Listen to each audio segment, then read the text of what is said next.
여러분 안녕하세요. 반갑습니다. 오늘도 우리 주님과 동행하는 귀하고 복된 날이 되기를 바랍니다. 함께 찬양 드리겠습니다.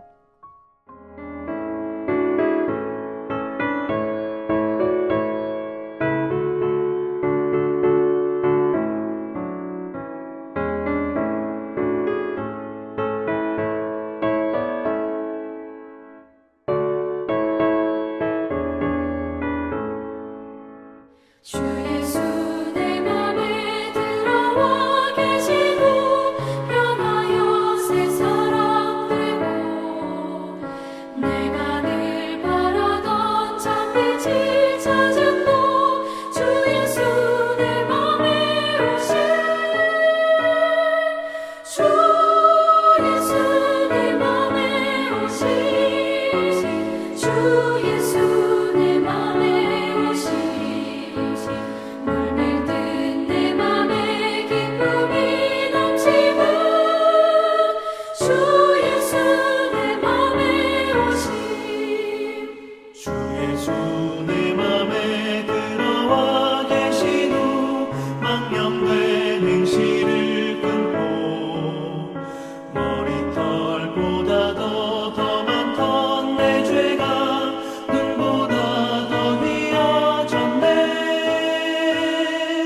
주 예수 내 맘에 오신 주 예수 내 맘에 오신 물밀듯 내 맘에 기쁨이 넘치는 주 예수 내 맘에 오신 내 맘의 소망을 든든히 가지는 주 예수 내 맘에 오신 의심의 구름이 사라져버림도 주 예수 내 맘에 오신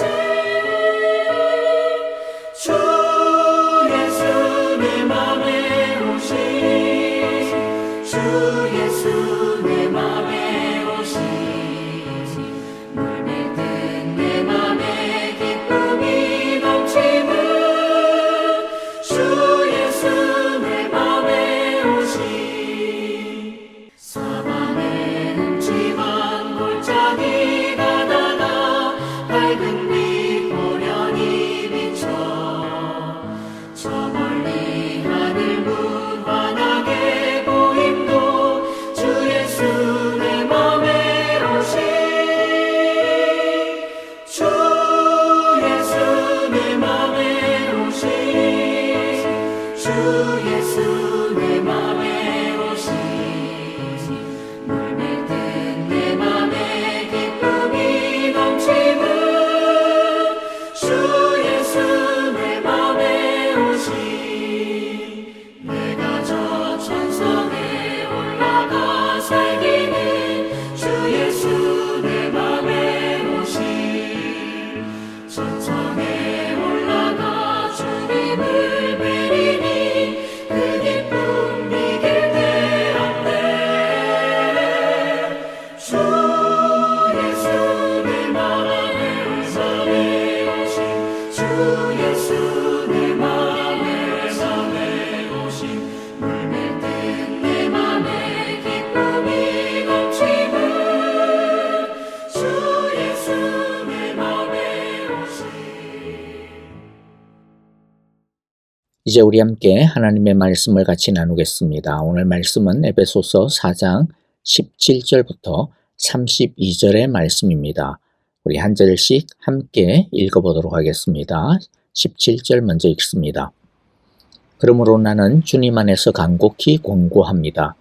이제부터 여러분은 이방 사람들이 허망한 생각으로 살아가는 것과 같이 살아가지 마십시오.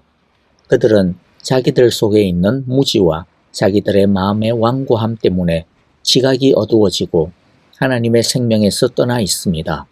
그들은 수치의 감각을 잃고 자기들의 몸을 방탕에 내맡기고 탐욕을 부리며 모든 더러운 일을 합니다. 그러나 여러분은 그리스도를 그렇게 배우지는 않았습니다.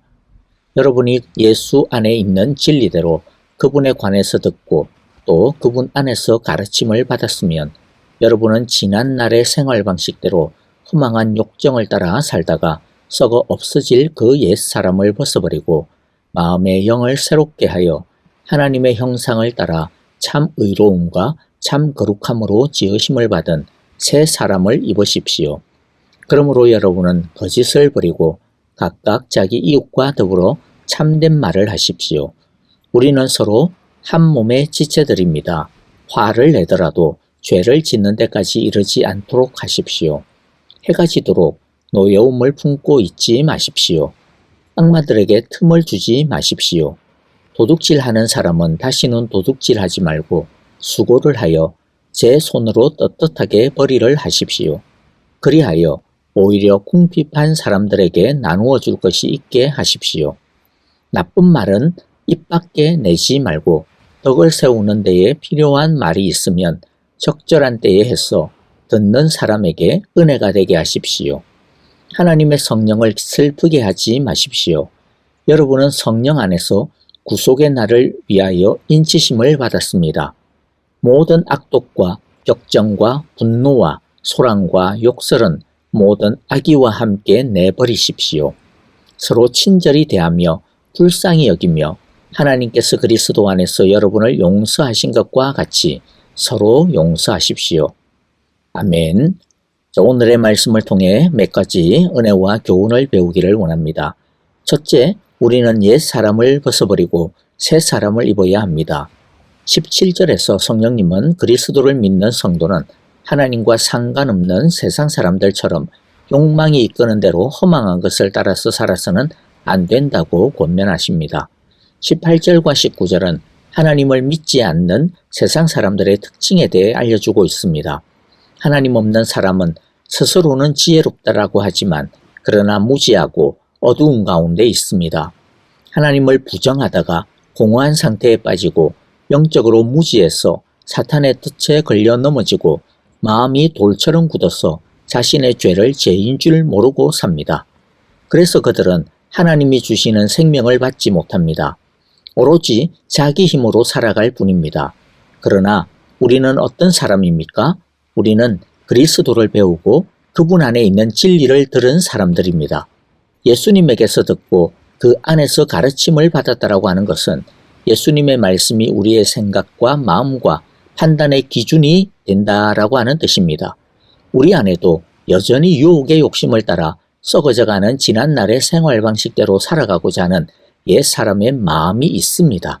그러나 그리스도 안에 있는 우리는 우리 마음에 드는 대로 살지 않는 사람이 되었습니다. 변화되었습니다. 예수님 안에 있는 진리를 따라 우리가 배운 말씀을 따라 우리가 원하는 것을 분별하며 살아야 합니다. 그래서 우리는 매일매일마다 주님의 진리의 말씀으로 마음의 영을 새롭게 해야 합니다. 성령의 충만하심을 받아야 합니다. 그리하여 성령의 도우심을 따라 그리스도를 믿기 전에 악한 습성을 따르려고 하는 옛 사람을 벗어버리고 마음을 새롭게 함으로써 하나님을 닮은 의롭고 거룩한 새 사람이 되어야 합니다. 새 사람을 입는 것은 가만히 있으면 저절로 되는 것이 아닙니다. 이것은 우리의 믿음의 결단이고 노력이고 헌신입니다. 사실 우리의 노력 이전에 우리 안에 계시는 성령님께서 진리의 말씀 안에서 우리에게 주시는 도전이요 감동입니다. 그 감동과 깨달음에 믿음의 헌신으로 결단하고 드리는 것입니다. 오늘도 말씀 가운데 옛 사람과 육신의 욕망의 옷은 벗어버리고 진리로 하나님의 형상을 회복하고 예수님의 새 사람의 옷으로 갈아입는 시간이 이 날이 되어지기를 간절히 기도하고 바랍니다. 자, 둘째는요, 거짓을 버려야 합니다. 성령님은 조금 더 구체적으로 우리가 어떤 면에서 옛 사람의 옷을 벗고 예수님의 새 사람의 옷으로 갈아입어야 하는지에 대해서 간략하게 알려주십니다. 먼저 버려야 하는 옛 사람의 옷에 대해 말씀을 해주시는데요. 새 술은 새 부대에 담아야 하지 않습니까? 그것처럼 새 사람으로 거듭난 사람은 새 사람답게 변화된 모습을 보여야 합니다. 25절에 보면 우선 거짓을 버려야 한다라고 말씀합니다. 거짓이란 자신의 이익을 위해서 기만하고 허위로 꾸미고 왜곡시키는 것을 말합니다. 대신 서로 참된 말을 해야 합니다. 즉 오직 진실만을 말해야 합니다. 진실과 정직은 삶을 살아가는 최선의 방법입니다. 그 다음 26절에 보면 분노를 버리라고 합니다. 화를 내더라도 라고 했는데요. 사람이니까 화를 안 낼 수는 없죠. 감정 자체를 억제할 수 있는 것은 아닙니다. 다만 화를 내더라도 그게 설령 정당한 분노라 하더라도 한계를 두라는 것입니다. 우리는 정당한 분노에 대해서는 의로운 분노라 하여 당연한 것으로 생각을 합니다. 그런데 어떤 분노든 우리는 조심해서 다루지 않으면 안 됩니다. 분노는 마치 불과 같습니다. 여러분, 불이라고 하는 것은 참 소중하고 귀합니다. 그래서 적절하게 사용하면요, 얼마나 유익한지 모릅니다. 꼭 필요합니다. 하지만 아무리 좋은 불이라 하더라도 부주의하게 다루게 되면 어떻게 됩니까? 모든 것을 태웁니다. 모든 것을 잿더미로 만들어버립니다. 심지어 생명까지 앗아가게 됩니다. 분노도 마찬가지입니다. 심지어는 의로운 분노, 정당한 분노도 똑같이 마찬가지입니다. 그래서 하나님께서 설정하신 한계가 어디입니까? 보면 화를 내더라도 죄를 짓는 데까지 이르면 안 된다라고 말씀합니다. 그러면 분노를 통해 죄를 짓게 되는 경계선이 어떤 것이 있을까요? 예를 들면 이런 것이 아닐까 싶습니다. 분노로 인해 복수하고자 마음이 들 때, 저 인간은 그냥 확 망해버렸으면 좋겠다. 더 심한 놈을 만나가지고 한번 저 인간도 골탕을 한번 먹어봐야 되는데, 만일 이런 마음이 든다면 그것은 죄를 짓는 데까지 이르게 된 분노의 마음이라는 것이죠. 그리고 화로 인해 상대방에 대해 심한 말로 공격을 한다든지 인격적인 모욕감을 주는 욕을 한다든지 그런 것도 분노로 인하여서 죄를 짓는 것입니다.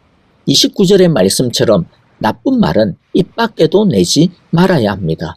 예수님도 어떻게 말씀하셨어요? 마음속의 분노가 형제를 향한 모욕, 미련한 놈, 바보 같은 놈 이런 것으로 표출되는 것은 뭐와 같다라고 말씀하셨습니까? 살인과 같다라고 말씀하셨죠. 그만큼 엄하게 다루셨습니다. 또 분노로 인해 그 사람을 용서할 수 없을 정도로 미워하는 마음이 꽉 사로잡혀 있다면, 정오하게 된다면 그것은 죄에 이르는 분노에 빠지게 된 것입니다. 이렇게 분노의 불이 우리를 심하게 활활 타오르지 못하도록 분노를 초장에 잡아야 합니다. 분노를 묵상하면 안 됩니다. 분노를 다스리는 가장 중요한 방법은 어쨌든 품지 않는 겁니다. 자꾸만 되뇌이도록 내버려 두면 안 됩니다. 차라리 나 모르겠다, 알아서 되겠지, 그렇게 포기해버리는 것이 오히려 낫습니다. 우리가 어쩔 수 없는 것은 하나님의 판단에 맡겨버려야 합니다. 분노를 이용해 우리와 공동체를 파괴하려고 하는 마귀에게 빌미를 주지 말아야 할 것입니다. 또 한 가지는 27절에 보니 도적질하지 말라라고 합니다. 도둑질하지 말라라고 하는 것은 손쉽게 성공을 쟁취하려고 하지 말라라는 겁니다. 성공을 위해서 노력하는 것, 나쁜 것 아니죠. 문제는 뭡니까?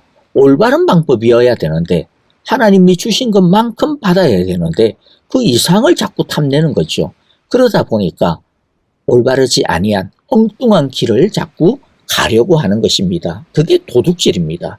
그리고 제 손으로 일하라고 했는데요. 그건 또 뭡니까?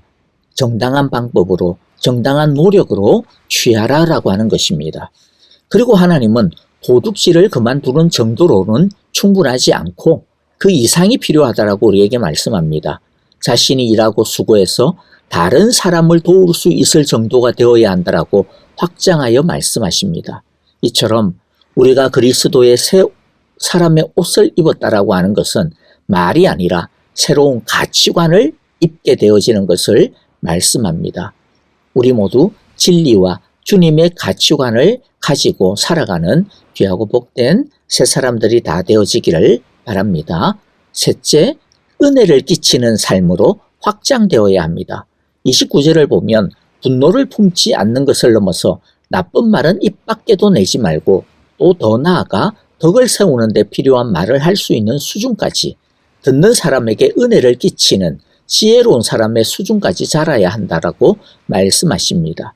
덕을 세우고 듣는 사람에게 은혜를 끼치려면 이게요, 단순하게 말을 잘하는 것만으로는 안 됩니다. 말투가 좋은 것만으로도 안 됩니다. 굉장히 고상한 말을 갖다가 많이 하는 것만으로도 안 됩니다. 덕을 세우고 듣는 사람에게 은혜를 끼치려면요, 상대방에 대한 이해와 관심, 배려와 마음이 충분히 담겨져 있을 때만 가능한 수준입니다. 그러므로 우리는 사람에 대한 깊은 애정을 먼저 가져야 한다는 것이죠. 긍휼의 마음과 측은지심을 가지고 애정을 가지고 돌보는 수준까지 이룰 수 있기를 간절히 바랍니다. 그리고 30절에 보면 뭐라고 말씀합니까? 하나님의 성령을 슬프게 하지 마십시오. 여러분은 성령 안에서 구속의 날을 위하여 인치심을 받았습니다. 자, 어떻게 보면 이 말씀은 갑자기 성령을 슬프게 하지 말라라고 이런 말씀이 툭 튀어나오거든요. 그래서 좀 뜬금없다라고 느낄 수가 있습니다. 그런데 이 말씀은 우리가 왜 옛 사람을 벗어버리고 새 사람의 옷을 입어야 하는지에 대한 근본적인 이유에 대하여 가르쳐 주시는 말씀입니다. 우리가 왜 이웃을 사랑하고 진실하게 대해야 하는가에 대한 영적인 답을 주는 구절이죠. 바울은 성도들에게 교양 있게 살라라고 도덕적인 훈계를 지금 하고 있는 게 아닙니다. 그리스도인이 죄를 짓지 말아야 하는 진짜 동기를 이 30절을 통하여서 바꾸어 주고 있는 것입니다. 죄를 지으면 벌 받으니까, 무서우니까 죄 지으면 안 돼. 착하게 살아야 되니까, 도덕적으로 살아야 되니까 우리 그렇게 해야 돼. 그게 아니라는 것이죠. 그게 아니라 무슨 이유입니까? 우리를 너무 사랑하셔서 우리 안에 거하시는 인격적인 성령 하나님이 우리의 죄 때문에 슬퍼하기 때문에, 그래서 옛 사람을 벗어버려야 한다는 것이죠. 성령 하나님을 기쁘시게 하기 위해서입니다. 이런 성령님을 사랑하는 마음에 기반할 때 우리는 더 세심한 부분까지 예수님을 닮아갈 수가 있게 되어지는 것이죠. 의무가 아니라 사랑으로 하게 되는 것입니다. 31절에 보면 모든 악독과 격정과 분노와 소란과 욕설은 모든 악의와 함께 내버리십시오라고 말씀합니다. 그리고 더 나아가 우리는 다른 사람들을 불쌍히 여기며 그리스도의 죽으심을 통해 죄인을 용서하신 하나님의 사랑을 본받아 누구든지 기꺼이 용서하라라고 말씀을 합니다. 어떻게 이게 가능합니까? 그냥 해야 되고 노력해야 되고 착하게 살아야 되고 그러면 그것은 우리에게 짐으로 다가올 수밖에 없죠. 그러나 성령 하나님을 사랑하는 그 사랑으로 말미암아 사랑하니까 하게 되어지는 것이죠. 사랑하니까 즐거워지게 되어지는 것입니다. 저와 여러분들 우리 모두 우리 성령 하나님을 사랑함으로써 우리 예수 그리스도의 그 사랑을 본받아서 기꺼이 또 온전하게 되어지고 옛 사람을 벗어버리고 새 사람으로 거듭나게 되어지기를 바랍니다. 말씀을 마무리합니다. 오늘 우리는 옛 사람을 벗어버리고 새 사람의 옷을 입어야 한다라고 하는 주님의 요청의 말씀을 들었습니다. 그런데 다시 말씀드리지만 이것은 우리 힘으로 할 수 있는 것이 아닙니다. 진리의 말씀 안에서 역사하시는 성령님의 능력으로 우리의 마음의 영이 새롭게 입게 되어졌을 때 가능한 것입니다. 우리가 예수님 안에서 예수님의 말씀으로 가르침을 받기에 가능한 것입니다. 이런 말씀을 우리가 듣게 되어지면 사실 우리는 많이 위축이 되지 않습니까? 와, 이걸 어떻게 내가 할 수가 있지? 이거 내가 하려고 하다가 만일 실패해버리면 어떡하지? 그때 그러면 하나님께서 나를 엄청나게 실망하고 막말하고 하실 텐데 이와 같은 걱정과 두려움이 우리를 위축되게 만들죠. 그러나 여러분들 걱정할 필요가 없습니다. 왜냐하면 하나님께서 그리스도 안에서 우리를 용서하시기 때문입니다. 우리는 이미 이 하나님의 용서 안에 있습니다. 우리들이 연약해서 실패하고 넘어진다 하더라도 그러나 이 하나님의 무한하신 용서의 사랑 안에서 우리는 또다시 일어설 수 있습니다. 그리고 이 하나님의 용서를 할 때 우리는 다른 형제에 대해서도 용납할 수 있고 용서할 수 있고 우리의 마음의 분노를 다스릴 수 있고 하나님께 맡길 수 있게 되는 것입니다. 우리 모두 날마다 주님의 진리 안에서 옛 사람을 벗어버리고 새 사람의 길을 배울 수 있기를 간절히 바랍니다. 날마다 성령의 충만하심을 받아 그 진리의 길을 한 걸음 한 걸음 순종하며 따라가는 우리 모두가 되어질 수 있기를 간절히 바랍니다. 넘어지더라도 다시 십자가를 붙들고 하나님의 용서의 품 안에 안겨 다시 용기를 내어 새롭게 시작할 수 있게 되어지기를 간절히 기도하고 축복합니다. 아멘. 자, 오늘 우리에게 주신 귀한 말씀들 우리 마음 가운데 다시 한번 더 새기면서 옛사람 벗어버리고 새사람으로 덧입게 하소서. 우리 그렇게 기도하기를 원합니다. 우리 교회를 위하여 형제자매들을 위하여 기도할 때 주님 우리 안에 오직 진리만을 말하게 하여 주시고 우리 안에 분노로 인하여서 죄에 이르지 않게 하여 주시고 그리스도의 용서 안에서 우리 서로 용납하며 용서하는 사랑의 공동체 이루어가게 하소서라고 우리 목장과 또 교회를 위하여 우리 함께 간절하게 기도하도록 하겠습니다. 우리 아프신 분들 여러분들 기억해 주시면서 우리 간절하게 기도하기를 원합니다. 주의 생명과 주의 치유하심을 이루어 주소서라고 우리 함께 기도합니다. 우리 선교사님들을 위하여 기도하기를 원합니다. 여러분들 정말로 건강을 지켜주시고 주님 가정을 지켜주시고 자녀를 지켜주시고 사역의 부흥을 이루어 주소서라고 기도해 주시고요. 또한 속기 전쟁이 끝나고 이 땅 가운데 평화가 있게 하소서라고 기도하겠습니다. 다 함께 찬양하며 기도합니다. 오늘 하루도 주님 안에서 승리하십시오. 감사합니다. 안녕히 계십시오.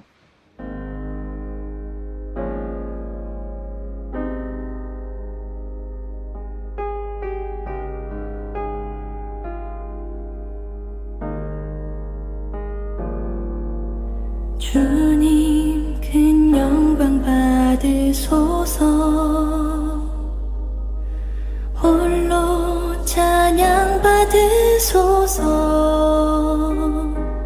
모든 이름 위에 뛰어난 그 이름 온 땅과 하늘이 다 찬양해. 겸손하게 우리 무릎 꿇고 주 이름 앞에 영광 돌리세. 모두 절하세 독생자 예수. 주님께 찬양 드리리.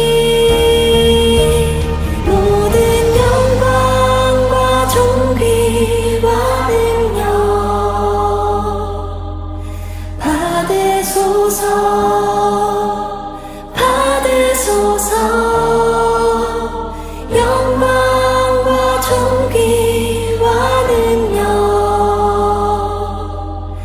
받으소서. 받으소서. 그리스도 살아계신